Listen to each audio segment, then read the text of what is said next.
Will the recently naturalized U.S. citizens from the Pathways of Success Adult Learning Program please step up over here to join us in the Pledge of Allegiance? Luis Matos, Lisette Gutierrez, Jacqueline Herrera, Joanna Avente. Yep. Honor guard. I know. Attend. He does that. Carry colors.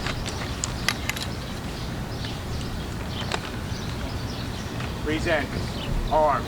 Ready? Join me with the pledge, people.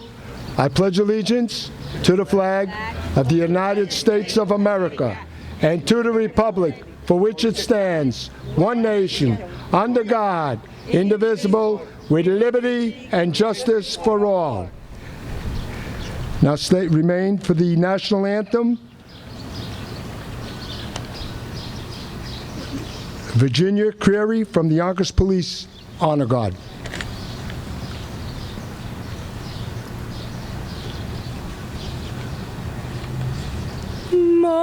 Say, can you see by the dawn's early light what so proudly we held met the twilight's last gleaming, whose broad stripes and bright stars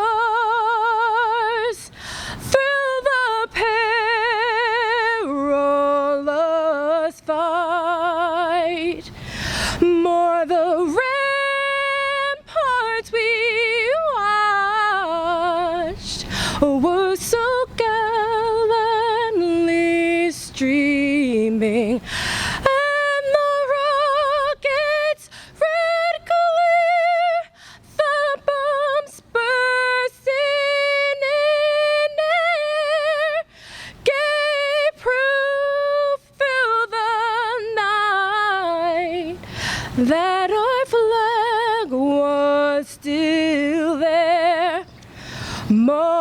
Say, does that star-spangled banner yet wave more the land of the free and the home of the brave?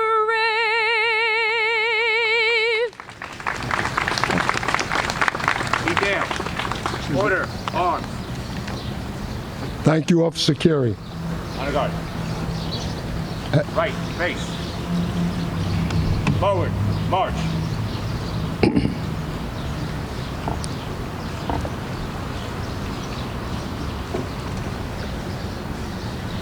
And now Mayor Mike Spano. Good morning, everyone. It's so good to see everyone here at City Hall. Such a great day where we will pay tribute to America's flag, the flag that has flown over this great nation, government buildings and Capitol and all across this land, and think about what it represents and what it symbolizes, and how when we were growing up, each and every one of us, when we were going to schools, we had to do the Pledge of Allegiance. We had to put our hand over our heart and swear our allegiance to this great nation, because we're standing for something.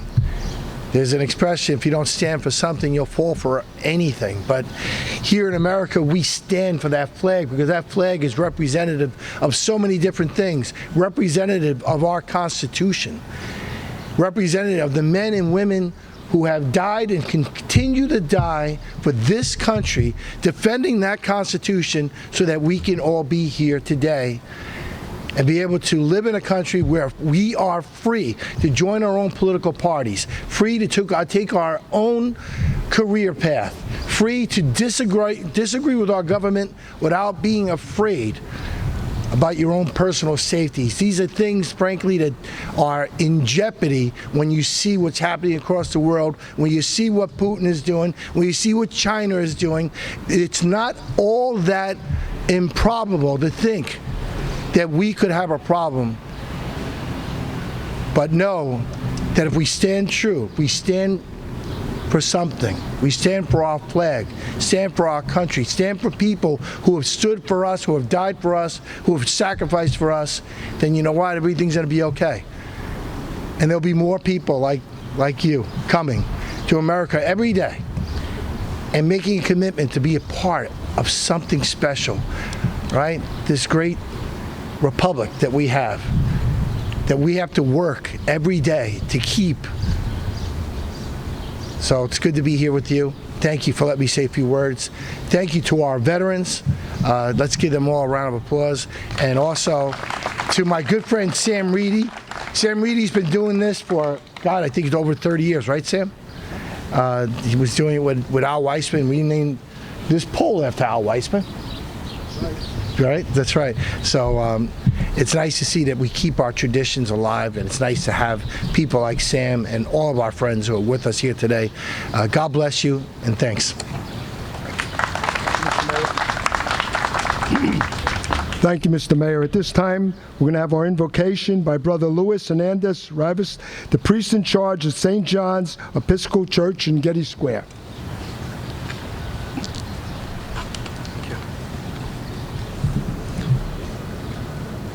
Almighty God, you have allowed us to dwell in this land together.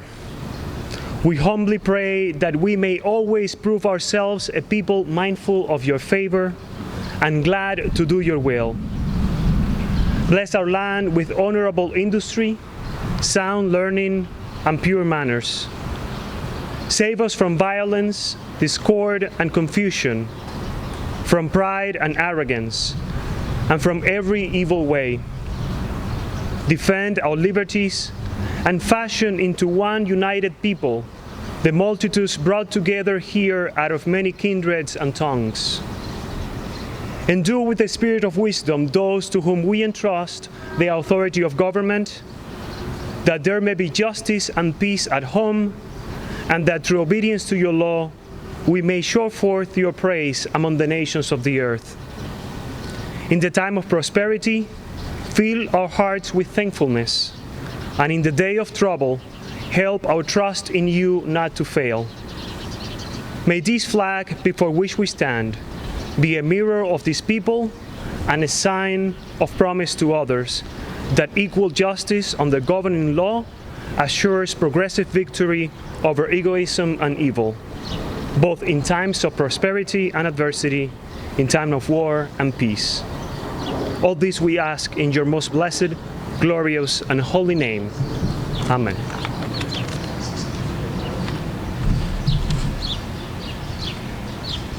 Thank you, brother. I would just like to make one short announcement. As the mayor has said, I've been doing this for so many years.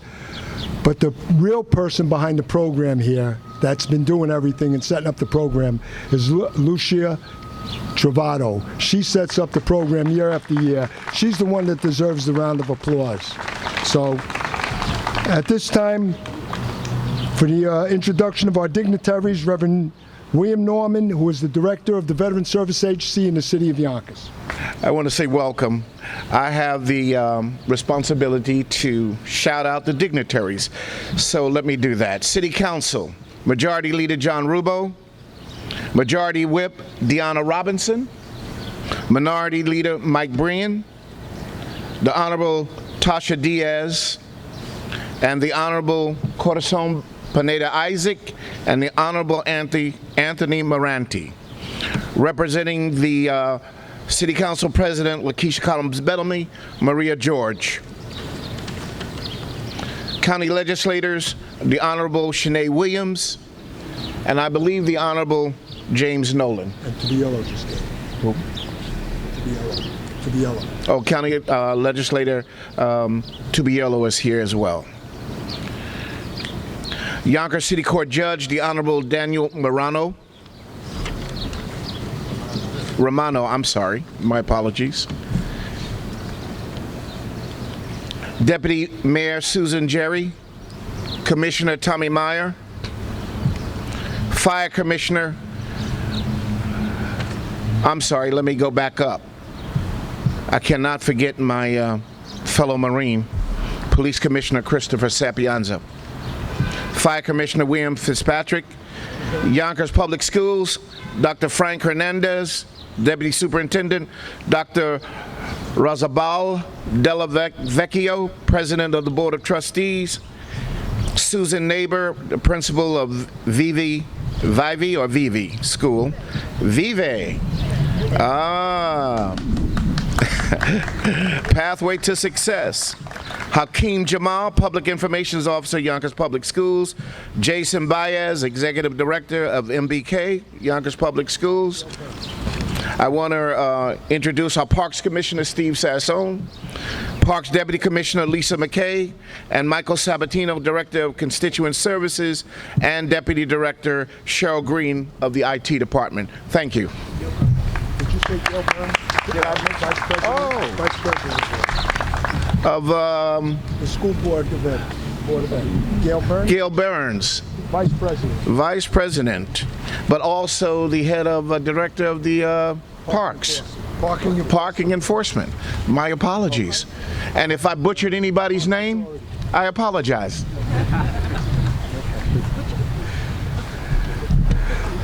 Thank you all for being patient in this heat. At this time, the history of the United States flag and a special presentation by the Commissioner of DPW, Tommy Meyer. He's also past District Deputy Grand Exalted Ruler of the Benevolent Protective Order of Elks, Southern Westchester, Lodge 707. Commissioner Tommy Meyer. Thank you, Sam.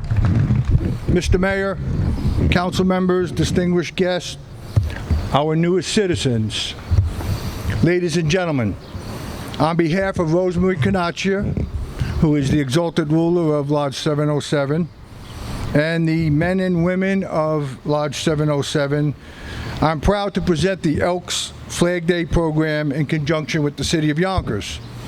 It is a particular honor for me to speak on this day for this important celebration because in addition to Flag Day, June 14th is the official birthday of the United States Army.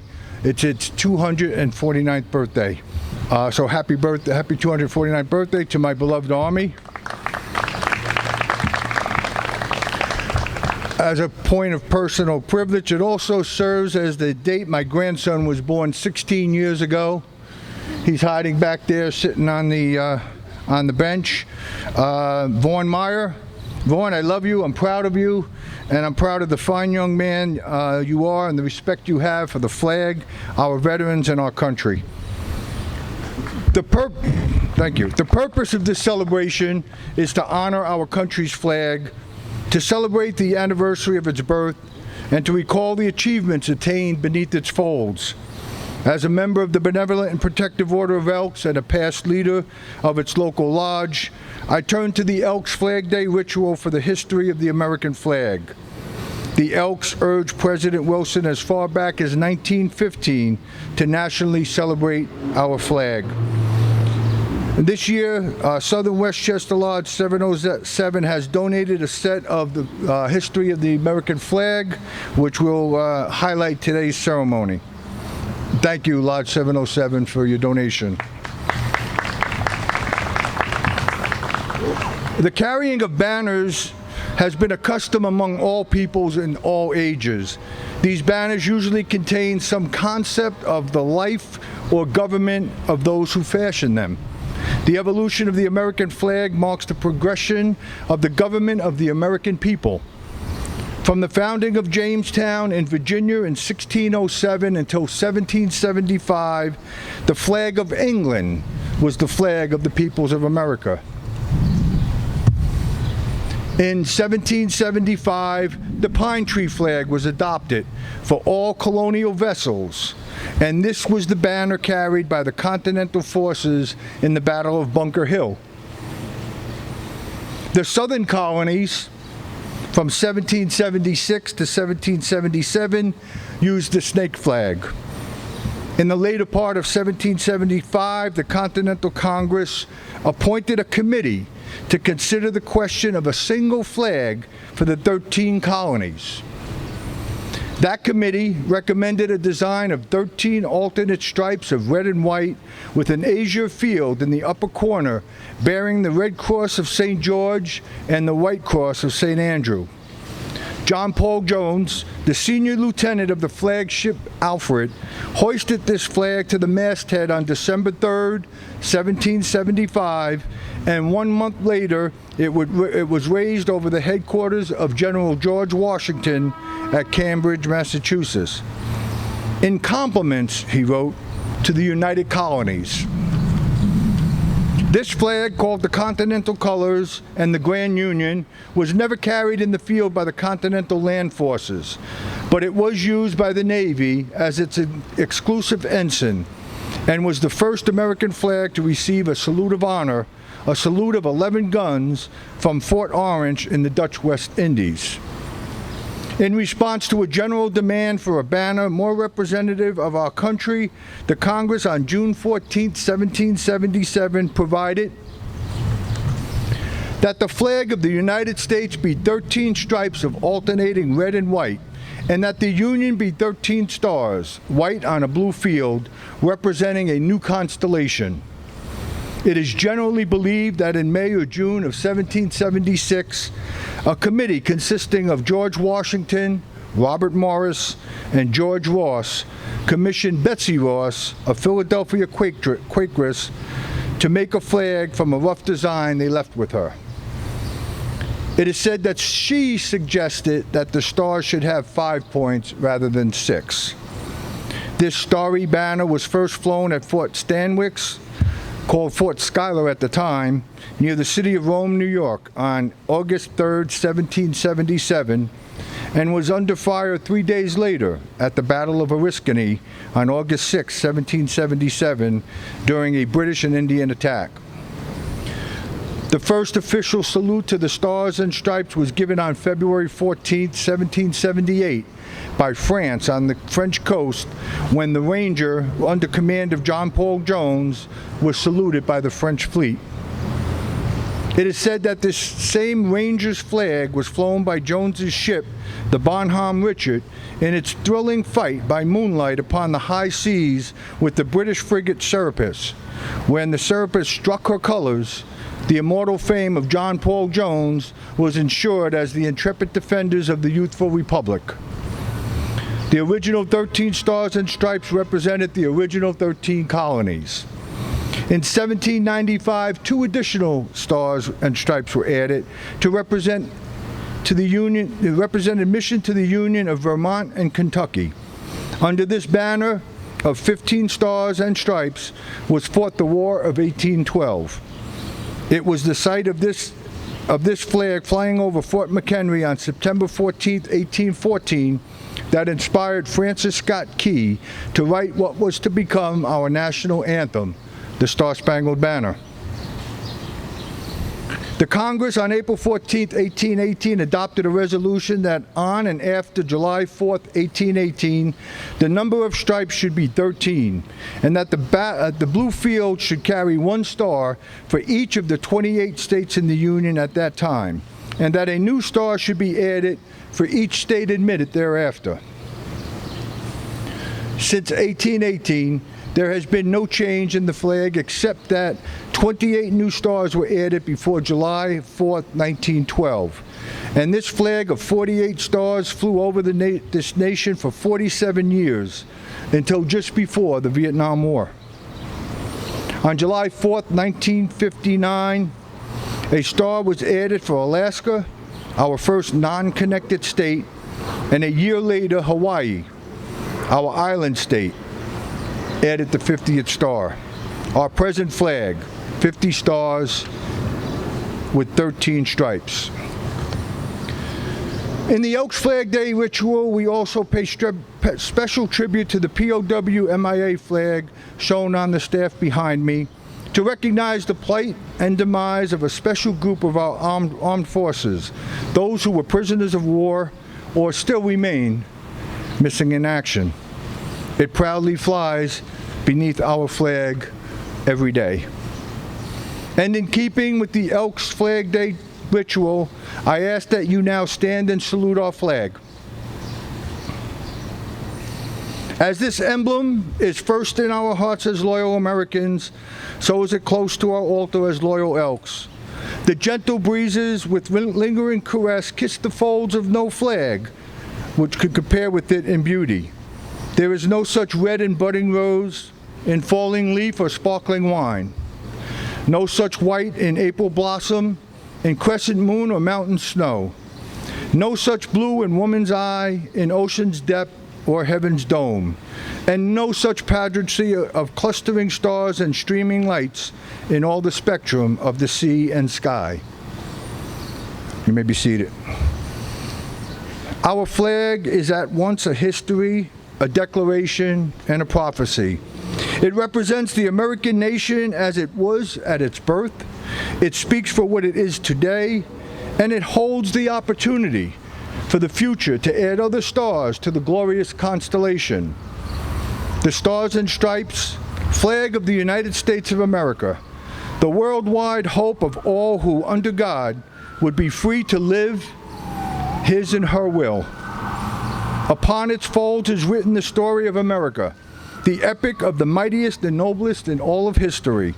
In the days when peoples of the old world groveled over abject homage to the heresy of the divine right of kings, a new constellation appeared in the western skies, the Stars and Stripes, symbolizing the divine right of all to life, liberty, happiness, and peace under the endowment of their Creator. To what man or woman is given words adequate to tell the story of the building of this nation? That immortal story is written in blood and sweat, in the heroic deeds and unremitting toil, in clearing the primeval forest and in planting the vast prairies where once the coyote and buffalo roamed. Onward swept the nation, spanning the wide rivers, leaping vast mountain ranges, leaving in its path villages and farms, factories and cities, till at last this giant nation stood astride the continent from Atlantic to the Pacific. This is the heritage of the people of the United States. It has been repurchased by each succeeding generation and must be re-won again and again and again, until the end of time, lest it too shall pass like the ancient empires of Greece and Rome. The price of liberty is eternal vigilance. What was won at Lexington and Concord and Bunker Hill had to be repurchased at Ticonderoga and Yorktown. What John Paul Jones achieved upon the high seas in the War of Independence had to be repurchased by Commodore Perry on Lake Erie in the War of 1812. The prestige of Admiral Dewey's victory at Manila Bay in 1898 was re-won by the naval battles in the seas about the far distant lands and islands of the Pacific. After the sneak attack upon Pearl Harbor, Manila in 1941 had summoned our country to assume its role in World War II. What our troops achieved under the Stars and Stripes of Chateau Thierry and Flanders in World War I, their sons were required to repurchase it in World War II, in the bloody trek across northern Africa, on the beachheads of Europe, and in the Battle of the Bulge. The flag our American men raised at Iwo Jima was the same flag later raised in defense of Incheon, Busan, and Pork Chop Hill in far-off Korea. Then another generation under the same flag bled to stem the threat of communism in far-off Vietnam. Our young people were again called to carry our flag in the defense of a free world in the actions in Grenada and Panama. Willingly, our brave men and women carried our flag and the honor of the American people into battle during Operation Desert Storm. And among us, who will forget the sight of firefighters raising our flag over the ruins of the World Trade Center, the military personnel draping our flag on the side of the Pentagon, or the citizens of Somerset County, Pennsylvania, placing our flag near the site where brave Americans died fighting the hijackers of Flight 93. No other symbol could have offered such comfort as we still today endure the horrors of that day. American armed forces have and do carry our flag in the villages of Iraq, the mountains of Afghanistan, and the jungles of the Philippines, around the Horn of Africa and Somalia, Kosovo, and the Mediterranean, and wherever terrorism resides. Their struggle against the sponsors of terrorism is the hardest battle yet, and this threat to our nation and to the way of life is certainly a great challenge, a greater challenge as our flag has ever seen. The resurgence of patriotism since September 11th has rekindled respect for our flag. Today we see the Star-Spangled Banner wherever we turn, on homes and businesses, on automobiles and billboards. Such displays stimulate our love for our nation and for what it stands. They remind us of the sacrifices being made by the men and women of our armed forces around the world. And they are a tribute to the heroes of the police and fire departments our nation over. The greatest significance of this flag, however, lies in the influence it has in our hearts and minds of millions of people. It has waved over the unparalleled progress of our nation in developing democratic institutions, scientific and technological knowledge, education and culture. It has served as a beacon for millions of poor and oppressed refugees abroad and stands as a promise that the underprivileged will not be forgotten. What is the meaning of the flag of the United States? There can never be a definitive answer to that question. There are people in this world who see it as a symbol of imperialism. Others see it as a destiny of a people. But reference to these and similar views of the flag was resolved by Woodrow Wilson when he said, "This flag, which we honor and under which we serve, is the emblem of our unity, our power, our thought and shape of this nation. It has no other character than that which we give it from generation to generation. The choices are ours. Our love, true love of our fellow man, can create peace. The emblem and token of that love is the stars and stripes, the symbol of the American way of life. Our fathers, God to thee, author of liberty, to thee we sing. Long may our land be bright. Protect us by thy might, great God, our King." Thank you, and God bless the American flag, God bless America, and God bless the United States Army. Way to go, Commish. At this time, some special thanks before we have our closing prayer. First, the members of the Elks Lodge 707 for donating the flags to the city of Yonkers. We'd like to thank you guys. A special thanks to my brother's keeper, my sister's keeper, students and adults in Pathways from the civic class for holding the flags and being part of our program. And there are two things. I did check with the mayor and Commissioner Tom if it was okay. Most people aren't aware of the proper way to dispose of an American flag when it is tarnished, ripped. You burn it, don't throw it in the garbage. You burn it on a metal plate. We have mailboxes out there, red, white, and blue. You can put them there, or out at the on Sawmill River Road. At the center, they have a box there where you can put them in the mailbox. There's one at the post office, the proper way to dispose of a flag. And last, I don't know how many of you have been up in the ceremonial courtroom, but some years ago there was a flag donated to our post, which I was the commander of. It was too big for the post. I handed it to Mayor Phil Amicone. They put it up in the ceremonial courtroom. At this time, Mayor Mike Spano, can you come up? We would like this plaque to be put with that flag, and it reads, "Donated to the city of Yonkers, that date, 4/23/2010, by the Rousseau Post, Commander Sam Reedy, made by Ruby LaPilla." This woman used to make lap blankets for all the veterans, the patients in the hospitals, and she did this flag. So if you ever get a chance to go upstairs, look at what she has done. Mr. Mayor, I'd like you so that we could put this up there for the city of Yonkers. Thank you, Sam. Thank the members of the Post. We'll make sure we put this up there. Okay. I would like to call Rabbi Mandel Horitz, Yonkers Police Chaplain, for the closing prayer. Commissioner Tommy Meyer asked not to be redundant, but after his entire beautiful explanation, I'll have to go with some Kabbalistic connection with the prayer of today's flag. As he mentioned, the 13 stripes actually represent also as well the 13 attributes of faith, as well as the 13 attributes of mercy. Now, being that we're united in the United States, one can ask, if you look at the stars, if you come to a place with so many stars, how do people get along? Each one is a star. How is that going to bring us together? But when we remember that we're united and we're based on faith and we're based on mercy of God coming together, each one of those stars complement each other.